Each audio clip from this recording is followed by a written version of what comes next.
O transtorno afetivo bipolar é um dos transtornos mentais que tem ganhado muita atenção na mídia, nas redes sociais, mas ele é muito pouco compreendido e muito confundido. Nesse vídeo eu vou explicar o que é o transtorno bipolar, o que não é o transtorno bipolar, como que essa doença evolui e como que é feito o tratamento. Então, uma das coisas que a gente ouve com frequência sobre o transtorno bipolar é que quem é bipolar tem muitos altos e baixos, que cada hora a pessoa está de um jeito, que tem dupla personalidade ou que são personalidades muito fortes, que são pessoas mais explosivas. E isso é totalmente errado. Isso não é o transtorno bipolar. Essas características são próprias do transtorno de personalidade emocionalmente instável ou transtorno de personalidade borderline. Isso não é o transtorno bipolar. O transtorno bipolar é um transtorno psiquiátrico em que acontece a alternância de episódios de depressão e episódios de mania. Na verdade, o que é importante para o bipolar mesmo é ter o episódio de mania ou de hipomania. E o que é o episódio maníaco? O que é o episódio de mania? É um período, um tempo em que a pessoa fica com um humor muito diferente do normal dela. É muito importante isso, que a pessoa não é desse jeito, isso não é o normal da pessoa, e ela fica muito, mas muito diferente. E esse humor dela, os sentimentos que ela vai tá sentindo, vão estar persistentemente elevados, expansivos, a pessoa fica muito mais alegre, mais feliz que o normal dela, ou muito mais irritada. E essa mudança fica quase o tempo todo, por no mínimo uma semana. Então não confundir o transtorno bipolar com uma única briga que aconteceu ou com um período de carnaval que a pessoa fica muito mais alegre, mas que tem um contexto. Aqui no episódio maníaco ou no episódio hipomaníaco, essa mudança de humor vai estar completamente sem contexto e não é restrita a um período de tempo curto. A pessoa tem que ficar pelo menos uma semana, quase o tempo todo desse jeito, para a gente pensar no diagnóstico. Não é uma coisa que uma hora está de um jeito e outra está de outro. A pessoa está o tempo todo desse jeito. E além disso, vão acontecer vários outros sintomas que também tem que ser uma mudança clara, óbvia, do jeito normal da pessoa. Se a pessoa sempre foi desse jeito, você não considera que isso é um sintoma para o transtorno bipolar. Pode ser um sintoma para outro transtorno mental que não do bipolar. Por exemplo, autoestima inflada ou grandiosidade. A pessoa fica se achando o máximo, se acha muito importante, se acha muito especial. Pode chegar até mesmo ao ponto da pessoa ter uma autoestima delirante, da pessoa achar que é milionária, achar que tem poderes, achar que é capaz de controlar os outros, achar que é casada com alguém famoso, com alguém rico, achar que conhece vários políticos, quando nada disso acontece. A necessidade de sono, o tempo de sono é muito reduzido. Isso é diferente da insônia. No bipolar, a pessoa deixa de dormir as suas 7, 8 horas de sono normais e passa a dormir 4, 3 horas de sono, 2 horas de sono por noite, e isso é o suficiente para ela ficar descansada. Ela fica completamente descansada, cheia de energia, mesmo dormindo poucas horas por noite. Ela passa a falar numa quantidade muito maior que o normal dela. Algumas pessoas, inclusive, são tímidas e no episódio maníaco passam a ficar muito extrovertidas, a falar muito, falar rápido, falar num tom muito mais elevado, ficam se comunicando com um monte de pessoas, às vezes abordam pessoas desconhecidas no meio da rua para começar a conversar, está sentado esperando alguma coisa, já começa a puxar papo com todo mundo em volta. E isso não é o jeito normal daquela pessoa. Pode acontecer uma coisa que chama fuga de ideias, que é quando o pensamento está tão acelerado que a pessoa troca de assunto de um para o outro tão rápido que você nem consegue acompanhar. A pessoa sente que o pensamento está muito rápido ou então de que todo mundo está lento, menos ela. Estando com o pensamento tão rápido, com tanta energia desse jeito, é difícil se concentrar em uma coisa. Então a pessoa fica muito distraída, ela muda de assunto, muda de atividade de uma para outra com uma velocidade grande. Pode acontecer um aumento de atividade dirigida a concluir algum tipo de objetivo. Então a pessoa de repente decide de que vai arrumar toda a casa, de que vai arrumar o bairro dela, de que vai arrumar a rua, de que vai ser prefeita da cidade, ou então de que vai conseguir se formar em várias profissões.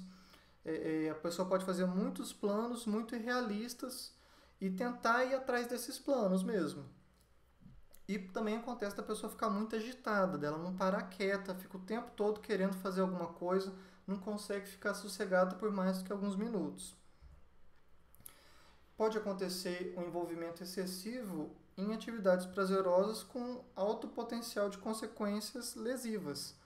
Por exemplo, a pessoa não é desse jeito e passa a ter muito sexo promíscuo, desprotegido, passa a beber álcool em excesso, passa a fumar, passa a se envolver com drogas, passa a gastar muito dinheiro.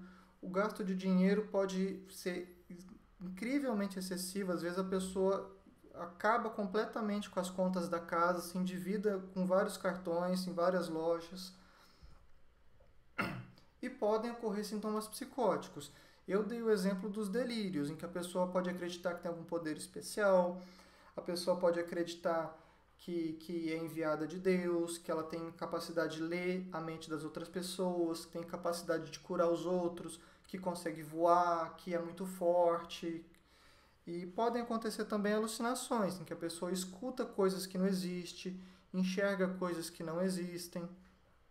O transtorno bipolar acontece em torno de 2% da população, incluindo o transtorno bipolar tipo 1 e o tipo 2. O transtorno bipolar tipo 1 é em que as crises, os episódios maníacos são mais graves e a pessoa tem sintomas psicóticos ou precisa ser internada. No transtorno bipolar tipo 2, que são os episódios hipomaníacos, a única diferença é de que a gravidade é menor, a pessoa não precisa ser internada e também não acontece dela ter sintomas psicóticos. Esse transtorno normalmente começa em adultos jovens, a gente está falando entre os 20 e 30 anos de idade, tem altas taxas de tentativa de suicídio e de suicídio concretizado, especialmente durante a depressão, tem muita perda de trabalho, muita perda laboral, porque a pessoa muitas vezes pede demissão ou é demitida durante os episódios maníacos ou os episódios de depressão. E uma vez que a pessoa teve um episódio maníaco, a chance dela voltar a ter episódios é maior que 90%. Então, assim, é um transtorno crônico na grande maioria das vezes. Mesmo assim, o curso da doença pode ser muito variável. Tem pessoas que têm um único episódio maníaco ou hipomaníaco e muitos episódios de depressão ao longo da vida. Tem pacientes que alternam do episódio maníaco para o episódio depressivo. Tem pessoas que nunca tiveram nenhum episódio de depressão e tem vários episódios maníacos ao longo da vida. Os episódios maníacos podem durar desde poucas semanas até alguns meses. Existem casos que chega a durar alguns meses mesmo da pessoa ficar o tempo todo no episódio maníaco. E podem acontecer da pessoa ter um episódio maníaco a cada vários anos e outros casos mais graves, a pessoa tem vários episódios maníacos e depressivos dentro do mesmo ano. Então, existe toda essa variabilidade, mas o curso quase sempre é crônico. Quase sempre a pessoa tem vários episódios ao longo da vida. Algumas pessoas têm um quadro menos grave, vão ter poucos episódios na vida inteira, e outras pessoas vão ter muitos episódios, às vezes vários episódios dentro de cada ano. O tratamento, sem dúvida, que a grande base do tratamento é medicação. Não é possível controlar, estabilizar uma pessoa que tem transtorno bipolar sem medicação. Medicação é obrigatório em 100% dos casos, sem exceção nenhuma. E os medicamentos que se usam são principalmente os estabilizadores de humor, como lítio, ácido valproico, carbamazepina, lamotrigina e alguns antipsicóticos, como risperidona, quetiapina, olanzapina, aripiprazol. É muito comum precisar fazer combinação de medicações, da pessoa ter que usar mais de um medicamento, 2, 3 medicamentos ao mesmo tempo para conseguir atingir uma estabilidade. E o tratamento medicamentoso no bipolar é muito complexo. Existem medicamentos de primeira escolha, segunda e terceira escolha para o episódio maníaco, primeira, segunda e terceira escolha diferentes para o episódio depressivo, para a prevenção dos episódios maníacos e para a prevenção dos episódios depressivos. Então, o bipolar tem que ser tratado por especialista, tem que ser tratado por psiquiatra e não por médico de outras áreas, por causa que é muito complexo o tratamento medicamentoso. E além disso, a medicação ela não é usada só durante as crises de mania e durante as crises de depressão. A pessoa tem que fazer o uso contínuo de algumas medicações para prevenir, para evitar que ela volte a ter novas crises. Ainda que o principal tratamento seja medicamentoso, a terapia com certeza é muito bem-vinda. Ela ajuda muito a pessoa a aceitar a doença, aceitar o tratamento medicamentoso. Ela pode ajudar principalmente nos episódios de depressão, dá um sentido, dá um significado para tudo que acontece com ela. A terapia é muito bem-vinda, mas ela não pode ser feita isoladamente. E a psicoeducação, explicar sobre o transtorno é muito importante, por causa que muita gente que tem transtorno bipolar é muito resistente a fazer tratamento.